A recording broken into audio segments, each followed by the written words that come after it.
Ces 3 heures qui ont empoisonné définitivement les relations entre Laetitia et David Hallyday. C'était en décembre dernier.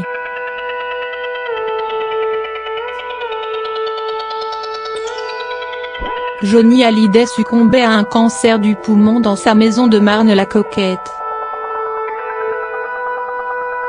Quelques heures avant sa mort, son fils David Hallyday était passé le voir.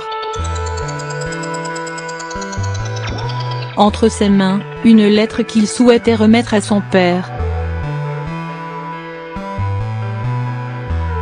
Malheureusement, il n'aura jamais la possibilité de lui transmettre.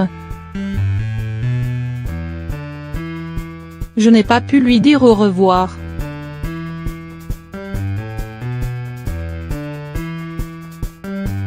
J'ai passé la journée à attendre de pouvoir entrer dans son bureau, où il était hospitalisé, et je n'ai pas pu le faire, a-t-il confié à nos confrères de 7 à 8.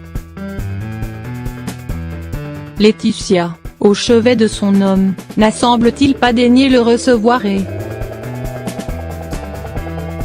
des heures terribles à jamais gravées dans la mémoire de David Hallyday.